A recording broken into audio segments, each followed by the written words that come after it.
Itong panukalang ito ay co-sponsored ng 24 pang ibang congressmen sa Amerika. At ito ay nirefer na sa Committee on Foreign Affairs at Committee on Financial Services of the U.S. Congress. Ang sabi ho ni Wild, let us make clear, gawin nating maliwanag, that the U.S. will not participate na ang Estados Unidos ay hindi makikilahok in the repression, yung pang-aapi.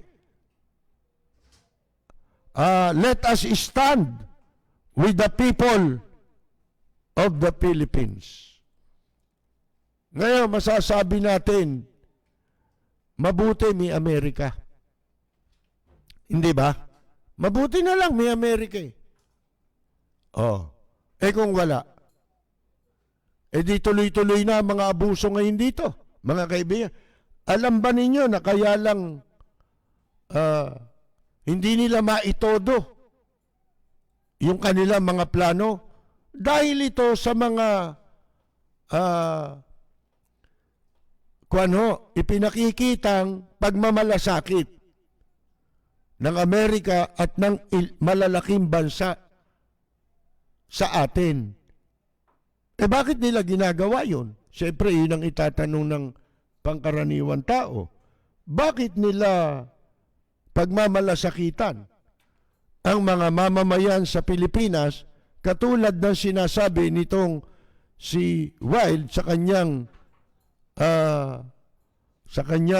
pahayag na let us stand. Panawagan ito sa kanilang kongreso na manindigan tayo sa panig ng mga mamamayang Pilipino. Bakit nila ginagawa yan, mga kaibigan? Kasi po, tayo ay kabilang sa mga bansa, yun yung malimit natin sinasabi, na merong commitment sa mga kaalyadong bansa ng Amerika at ng mga malalaking bansa, maliliit na bansa. Kumbaga, yung United Nations, hindi man lahat ng bansa ron, pero pag membro ka nun, kung ano yung commitment, halimbawa, may commitment ang United Nations para pagpapahalaga doon sa karapatang pantao, hindi ka pwedeng humiwalay doon. Dahil committed tayo ron. Ang katunayan ng ating commitment dyan, merong itinatag dito eh. Lahat ng bansang ika nga po gumagalang sa karapatang pantao,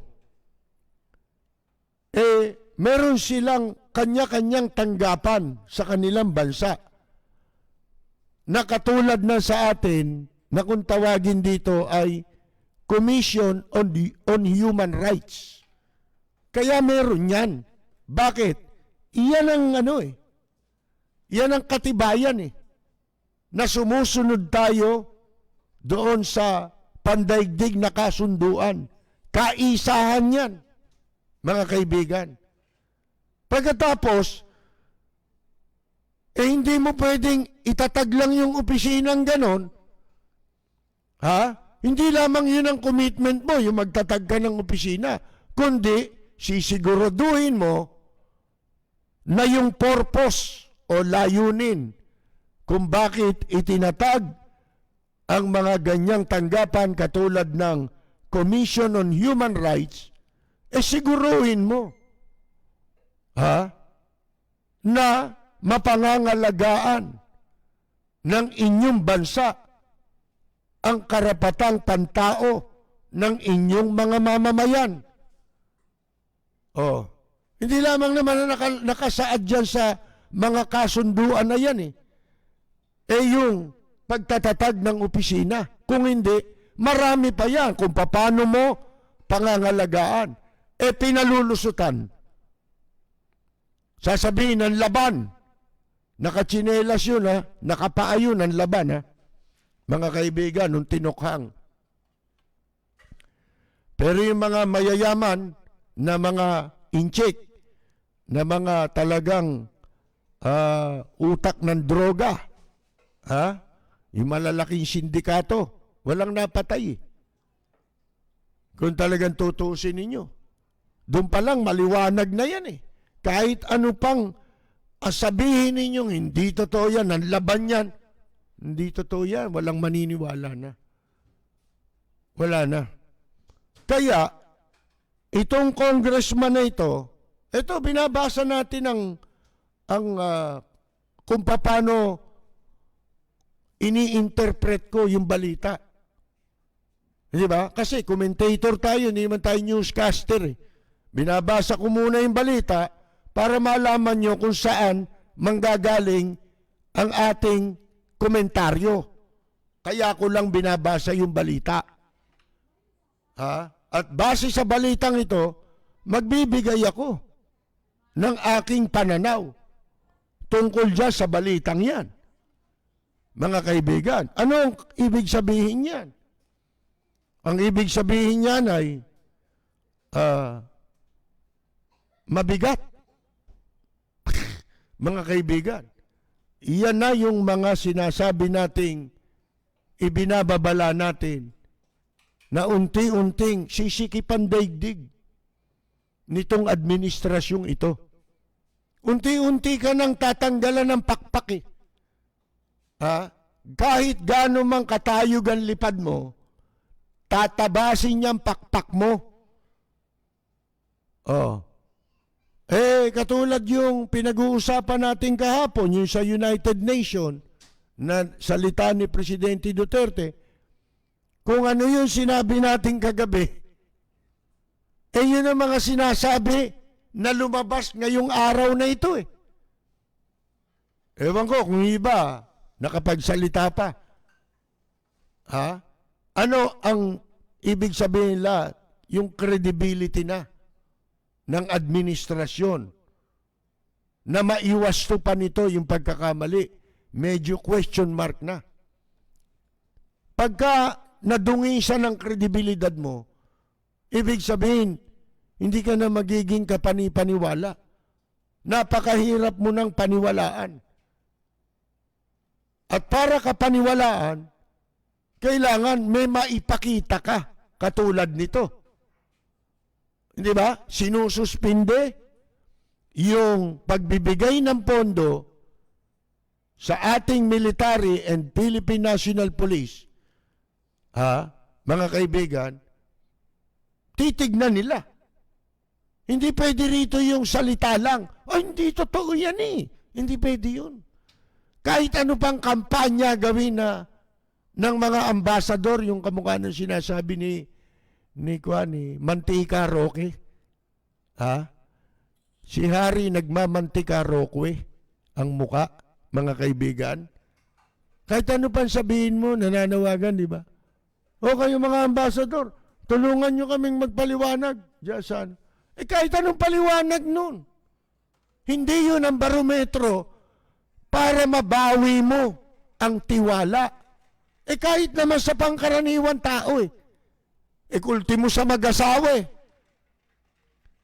Subukan mo yung isa dyan. Kumaliwa. Kaagad-agad ba makukumbinsi niya yung asawa niya? Na siya'y mabait na? Siyempre, laging nandun sa ulo ng babae yun. Di ba? Laging may pagdududa yun. Kahit yung babae, ganun din. Baliktarin mo, sitwasyon. Meron nga akong alam tumawag yung lalaki, nasa opisina Hello? Cellphone ang gamit mga kaibigan Di ba, hindi na uso landline kasi ngayon. Sabi nung lalaki doon sa kanyang asawa, Nasaan ka? Nandito ako sa bahay. Kasi duda yung asawa niya. Yung lalaki, duda eh. Baka wala siya sa bahay. Tinawagan siya, tanghali. Sabi, nasaan ka ba? Nasa bahay ako. Maniwala ako. O kung talaga nasa bahay ka. Di ba? Ano hihingi ng lalaki? Katunayan. Di ba? Kung talaga nasa bahay ka, patunugin mo yung blender. Buksan mo yung blender. Yung blender ng pagkain, di ba? Tumutunog yun eh. Binuksan ng babae, tumunog. Sige okay. Sige, uwi na lang ako mamaya pagkalabas ko dito sa opisina. Umuwi na yung lalaki. Tanghali siya tumawag. Umuwi siya ngayon, mga alas 6 na siguro nakarating ng bahay. Siyempre, alas 5 labasan sa opisina, alas 6 na makararating ng bahay yon. Pagdating niya ngayon, sa labas pa lang, nabungaran niya yung dalawang anak nila. Nakaupo sa hagdanan sa labas ng bahay. Paglapit niya, sabi niya, ba't kayo nandyan? Nakaupo kayo dyan. Nasaan ang nanay niyo? Wala ho eh. Kanina pa nga umalis eh. Ano? Tumawag ako kanina, kausap ko lang ah. Ang sabi niya, nandito siya sa bahay. Hindi ho eh. Anong oras umalis? Kanina pa hong umaga eh. Walang yung buhay ito. Yung pala, yung blender, dala-dala ng asawa niya. Yun ang credibility na sinasabi natin. Pag nawala yung credibility, ang hirap mong patunayan yun. Di ba? Ang hirap mong maibalik yun. Kaya yung sinasabi ni Presidente Duterte, hindi bebenta yun sa United Nations. Ano yung mga yung bata? Ano yung mga yun hindi seryoso sa buhay? Mga kaibigan, dito lang naman pwede yung ganyan eh. Yung iba yung sasabihin mo, iba sa ginagawa mo. Sabi nga natin, the proof of the pudding is in the eating. Di ba? Mga kaibigan, kailangan yung sinabi mong yun, makita sa ginagawa mo. Kahit sa mata ng Panginoon Diyos eh. Pwede ba yung dasal ka ng dasal? Hindi na ho ako magnanakaw. Ang paniwala ng mga magnanakaw, lalo na yung mga magnanakaw sa gobyerno, pagka nagnakaw sila, nagsimba sila ngayon, akala nila pinatawad na sila eh. Nagbigay pa nga ng donasyon eh. Akala nila nasusuhulan ng Diyos. Hindi ba sa mata ng Diyos? Paano mo malalamang pinatatawad ka ng Diyos? Doon ka ba, pagbabasihan ba ng Diyos yung paghingi mo ng tawad? Madali sabihin yun eh. Di ba? Lalo na walang hiyang tao. Tingnan mo yung mga magnanakaw sa gobyerno. Huli na sa pagnanakaw, makapal pa rin ang mukha. Hindi raw totoo. Paninira daw yan. Di ba? Saan ka tinitignan ng Diyos? Dito sa gawa mo, tsaka sa puso mo. Kung nagbago ka. Ang Diyos nagpapatawad yan eh. Di ba? Pero para ka patawarin, titignan. Di ba? Hindi pwedeng salita lang. Kasi nababasa niya yung puso mo. Di ba? At nakikita sa gawa mo. Akala nito mga hayop nito, pati Diyos niloloko eh. Akala nila maloloko nila eh. Akala mo mabobola ang Diyos? Hindi mo mabobola yun. Ganon din ito. Hindi man Diyos ito makakausap mo. Ito mga ito, pumasok sa public service yung mga yan, pumasok sa gobyerno yung mga kausap mo dyan sa United Nations, hindi mo kagaya yan. Hindi kagaya ng mga walang ya dito sa Pilipinas yan na politiko. Seryoso sila ron, mga kaibigan. Akala mo madali, bata? Hindi na. Yung sa bata, magagawa mo yun, di ba? O, tahan na. Hindi na ulit papaluin, ha? O, mga kaibigan. Sa bata, magagawa mo yun. O. Pero titignan nila yan, eh. Ayan, nagsusunod-sunod na, oh. Akala mo, ano tawag mo dyan? Ang itanong mo dyan, kapag kaya nilabag mo, yun lang ba ang pananagutan mo? Paano yan? Kung hindi nyo maipaliwanag yung mga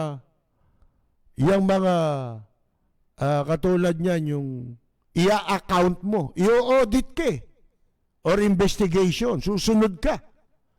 Fully comply with any and all. Any and all, ha? Kahit ano at lahat ng audit. Ha? Saan?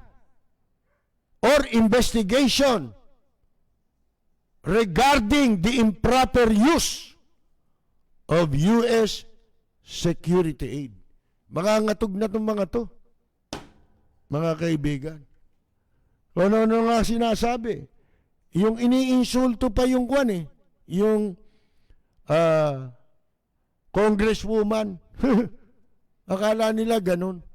Hindi ba natatandaan ninyo nung kinansilabisa ni Bato? Tsaka nung iba pa? Di ba? Nang lahat na walang yari ito, nakaalyado ni Presidente Duterte. Kinansilabisa sa Amerika, di ba? Oh. Nagyabang pa si Bato, di ba? Punta na lang daw siya sa China. Oh, di pumunta ka. Oh, pero sa totoo lang, kumbaga ang sakit nun. Sipin mo, tanggalan ka ng visa. Paano kung may property si Bato sa Amerika? Katulad ng nababalita. Paano kung totoo yan? Di nalechi na, mga kaibigan. Di ba? Sabi lang yun, iba yung sabi, kaysa sa katotohanan. Kaysa yung totohanang consequence. Sinasabi natin. So lahat yan, pumapatak lagi dun sa sinasabi nating rule of law. Ano ba ang nirereklamo ng mga pumupuna ngayon sa gobyerno? Ng mga oposisyon. Kahit hindi oposisyon. Ang paniwala ko, mga kaibigan, napakarami nang naghihintay lang kung kailan sila o kung naghihintay lang ng eleksyon. Mga kaibigan, yun ang inasahan. Magkakaroon ng eleksyon. Kasi po, nagtitiis pa. Kaya pang tiisin. Pero napakarami ng mamamayan. Ang ika nga po ay hindi na natutuwa. Simula nung maupo ang kasalukuyang administrasyon, walang nangyari kundi patong-patong na stress ang inabot ng sambayan ng Pilipino. Ang masaya lang sila sa ginagawa nila. Mga kaibigan, anong mga consequence niyan? Pananagutin ka ng Amerika? Kala niyo ba pwede bulahan dito? Kung si ano nga nun sino ba yun? Yung sa Panama? Yung ano rin doon? Yung, ano tawag mo doon? Narco-politician din nilang presidente nila noon. Si Noriega. Asan ba si Noriega? Buhay pa, nakabilibid pa hanggang ngayon, di ba? Ano sabi ni Noriega noon? Mayabang din yun. Inangyari yung kay Noriega pagkatapos nung mapatalsik si Presidente Marcos, di ba? Sumunod si Noriega. Ano sabi ni Noriega? Ano? Sabi niya, kayo sabi no sa Amerika. Hindi nyo magagawa sa akin yung ginawa nyo kay Marcos. Sabing ganon. Hindi ba nagawa? Ba'y nagawa Anong panahon yun? panahon na hindi pa kasing moderno ha, ng mga technology ng Amerika ngayon compared noon. Eh, kailan pa ba nawala si Marcos at si Noriega? 80s din yun eh. Oh, sabihin mo, 87 siya. Oh, 97, 2007, 70. More than 30 years na eh. Isipin mo, gaano ka moderno, yun ay nakita natin. Doon sa Iraqi general, di ba? Na tinira ng missile. Mga kaibigan. Oh, huwag kayong magyabang. Ha? Wala kayong ipagyayabang. Ito si Roque. Mga kaibigan, ako'y natatawa na lang dito eh. Hindi nababasa yung, kasi ito sinasabi niya, iniinsulto niya, that's a very wild suggestion. Bakit niya sinasabi yun? Kasi apelyido nun wild eh. Di ba? Iniinsulto niya. Akala mo kung sino itong baboy, ano na to? Mantika na ito? Mga kaibigan. Ganyan dinidescribe yung proposed legislation. Ano sabi niya? Ni Roque, nito si Mantika Roque, nanitiwala daw siya na ang US government will consider the importance of the Philippines in its own national interest. O bakit ngayon sinasabi mo yan? Ito yung sinasabi ko, di ba? Kukonsider yung national interest. Kukonsider nila yan. Kung kinukonsider ninyo yung kanilang security. Hindi. Akala nyo ba sa ginawa ninyong pagpapapasok sa China, pakikipag-lips to lips nyo sa China? Akala nyo ba mga mamamayang Pilipino lang ang inilagay nyo sa panganib? Ano tawag mo dyan sa mga communications facilities na pinalalagay nyo dyan sa mga kampo ng Armed Forces of the Philippines? Ha? Mga kaibigan, pinatatayuan ninyo ng mga property yung mga property na nasa coastline natin, yung airport sa Cavite, Manila Bay, lahat na Subic, di ba? Puro inchik na, hanggang Puga Island. Ano tawag mo dyan? Mga kaibigan, kinukonsider daw yung importansya ng national interest ng Pilipinas. Iko-consider daw ng Amerika. Ito ang sinasabi natin. Sa Amerika, alam niyo itong nagpanukala ng batas na ito. Ano to Democrat. Kalaban nito ng partido ni President Trump. Pero, ito yung sinasabi natin dati, ang Amerika, sa Amerika, may sarili silang policy na kahit sino ang presidente, kaya yan Republican, kaya yan Democrat, wala yung pakialam sa Pentagon. Ang Pentagon ang namamahala sa seguridad. Hindi lang ng Amerika dahil iba na ang sitwasyon ngayon. Ang Amerika ang pinagtitiwalaan ng mga bansang kaalyado na magbibigay ng proteksyon para pangalagaan ang katahimikan, seguridad ng mga bansa sakaling may mga demonyong babangong kamukha ng China na magsasapanganib sa interes ng mga bansang yan. Mga kaibigan, sa Amerika, pagdating sa policy, hindi pwedeng, baka akala nyo pwedeng impluwensyahan ng presidente yan. Hindi pwede. Ha? Si Marcos noon eh. Kaibigan ni Reagan eh. Ano si Reagan? Republican. Ha? Sino mga nagpasimuno para mapatalsik si Pangulong Marcos? Di ba Democrats din? Wala yung ano dyan. Sinasabi ko nga sa inyo, tayo lang ang hindi nakakaintindi.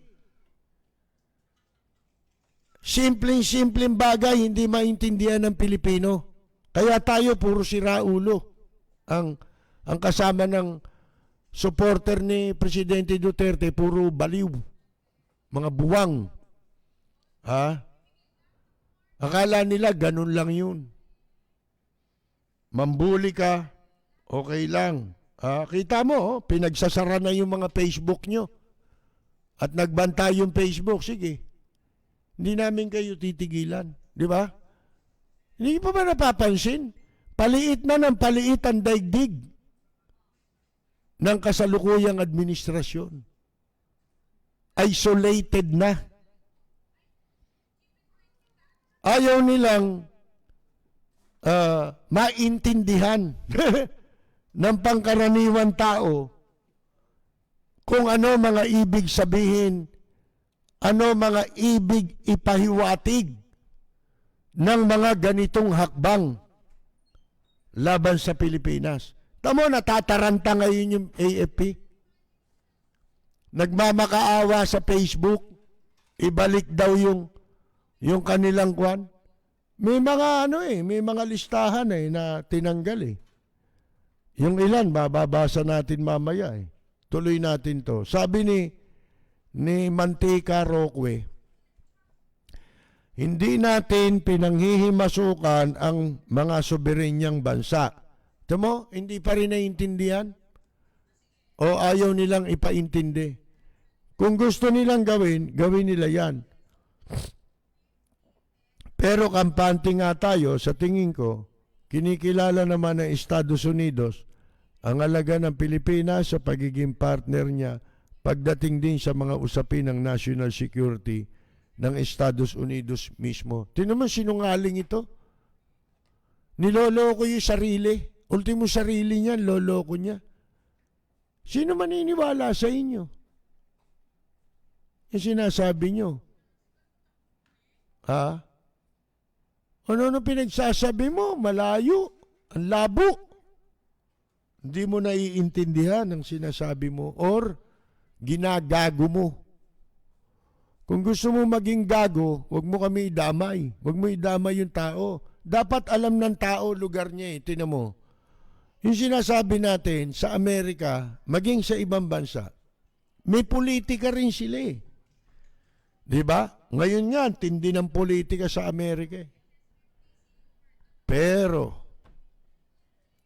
pagdating sa national interest, pambansang kapakanan, wala yung politika ron. Hindi katulad dito, pagkakampi sa politika, yan tingnan mo, magkakakampi, mga gago, di ba? Lahat ng kagaguhan, sinusuportahan. Dito, ganon, walang hiya. Dito, ang maraming politiko. Makatikim lang ng pwesto. Mabigyan lang ng pagkakataong makapagnakaw. Talagang ang bansa at mamamayan ibebentay. Mga kaibigan, ganyang kahayop ang mga nakaupo rito na politiko sa Pilipinas. Hindi katulad sa ibang bansa, okay, kung politika lang yan, walang pakialam sila. Away-away tayo, politika. Pagdating sa interes, isa lang interes nila. Ano ba yung ginagawa ng Pilipinas? Eh makakasama ito sa Amerika eh. Hindi lang sa Democrat, hindi lang sa Republican. Ah, ganun ba? O sige. Tanggalan nyo ng pangil. Bunutan nyo ng ngipin yan para hindi makapangagat. Di ba? Ganyan yan. Para hindi maging panganib yan. Putulan nyo ng sungay. Ganyan sa Amerika. Singapore, natatandaan nyo ba? Yung nangyari kay Flor Contemplacion, binitay doon, di ba? Bago siya bitayin nung hatulan ng bitay. Nagkagulo rito, di ba? Pati ko natangay eh. Dahil sa damdamin ko eh. Dahil Pilipino. Pero pinagtawanan tayo. Ha? Pinagbabanatan tayo ng mga journalist sa buong Singapore. Bakit? Interest nila yun eh. Ano interest nila ron? Yung batas. Yung rule of law nila. Ang gusto natin, natangay tayo ng emosyon dahil hindi tayo sang-ayon na mabitay, gusto natin baguhin yung batas. Di ba? Oh, mga kaibigan, pinagbabanatan tayo. Maging yan China, di ba ganyan yan? Lalo na China. Hayop namang, komunista yan eh. Oh. Mga kaibigan,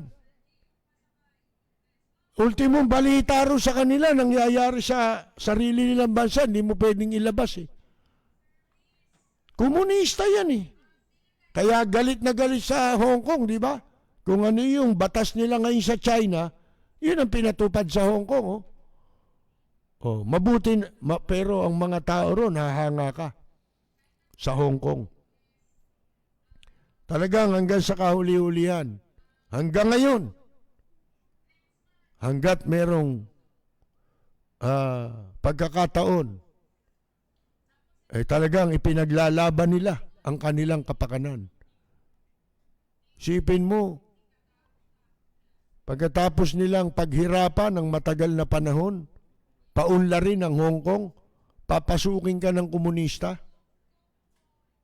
para pakialaman ang mga negosyo mo. Walang negosyo sa China na hindi kasosyo-estado, na hindi sila kasali sa may-ari. Komunista sila eh. Kita mo itong lumahok sa construction na CCCC. Ano yan? 40% ng kapital niyan ay estado ng China, mga kaibigan. Pera ng gobyerno.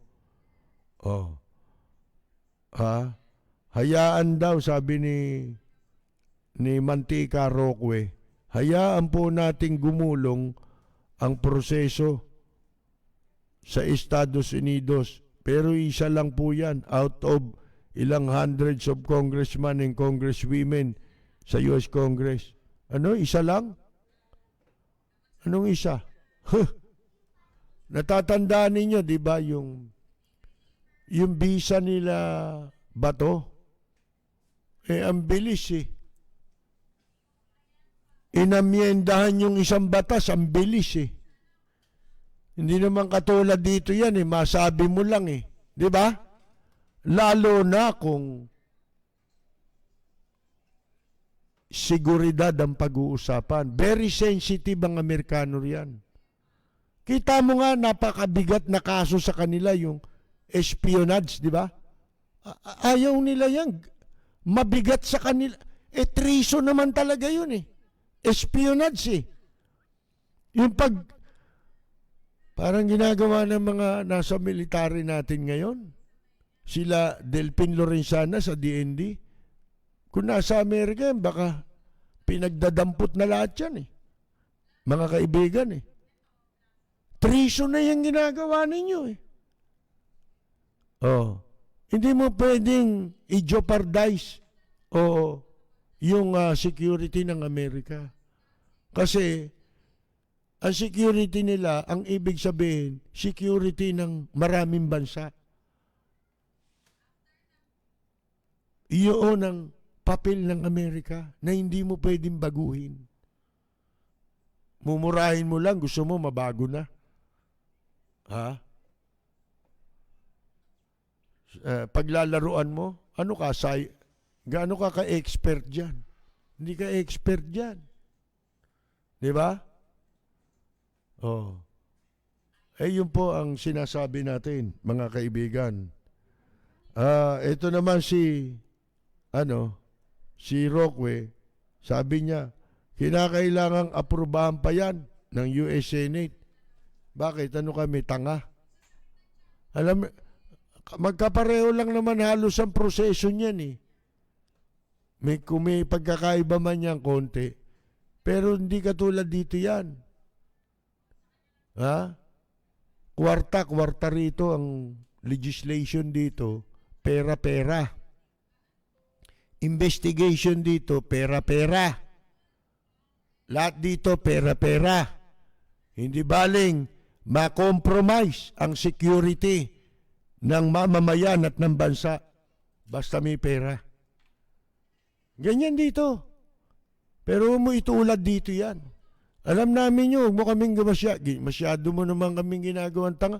Abogado ka eh. Ang babaw mo naman eh.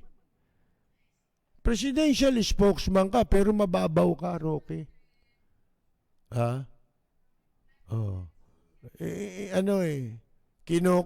Tinatakban mo yung mensahe nung pangyayaring ito, itong ginagawang ito, na paghahain ng bill para ipatigil ang pondo. Tigil na lahat. Wala na. Diba? Kailangan nyo sumailalim kayo sa investigation, auditing.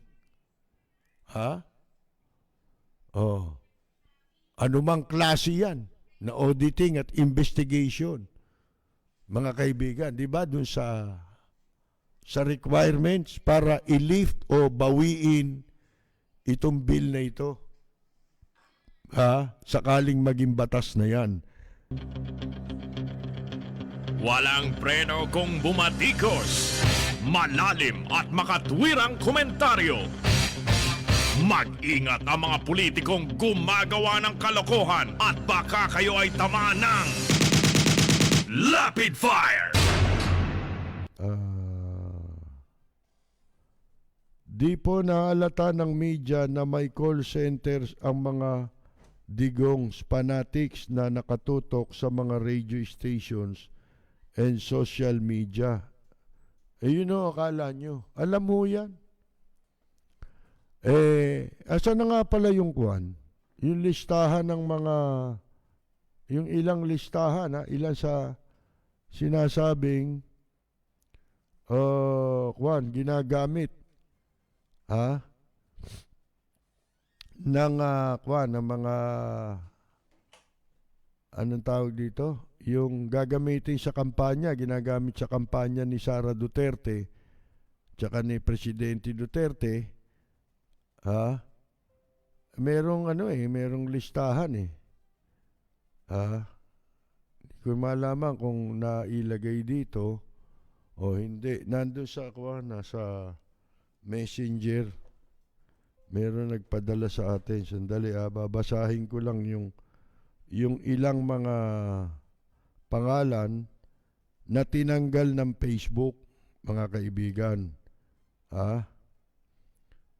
Asan ba yun? Ito, pinadala ni Gerard Bugarin. Pero ito ay nasa dyaryo rin eh. Pangalan ng mga page Duterte Warriors. Ito yung mga tinanggal ng Facebook. Bongbong News Updates. Duterte 2016 Bohol. Duterte Administration. Duterte Worldwide Supporters. Kaya ginagamit Duterte lang para makinabang din si Sara, di ba? Good News TV. King of Lies. 360 News. Duterte, Marcos Partner for Change. Yun. Ibig sabihin nun, Sara Marcos. Diba? Bubu. PH News. OFW, Overseas Filipino Workers. Family Multipurpose Cooperative. Ratsada Pilipinas. Share mo kabayan. Everyone's content. Viral TRND trend, no? 360. Dutertards. We are Marcos Defenders. Mocha Uson Supporters. We are Duterte Warriors. Inday Sara Duterte Supporters. OFW GME Milan Italy Chapters. Mayor Inday Sara Duterte Supporters. Pero ang pinakamatindi ho dyan, yung nadiskubre sa Pujian. Hayop ano po? Inchik mismo. Ang pinanggagalingan ng kampanya para sa Manchurian candidate. Kandidato ng administrasyon at saka ng China.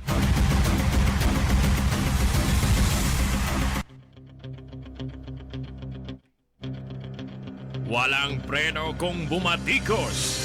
Malalim at makatwirang komentaryo. Mag-ingat ang mga politikong gumagawa ng kalokohan at baka kayo ay tamaan ng Lapid Fire!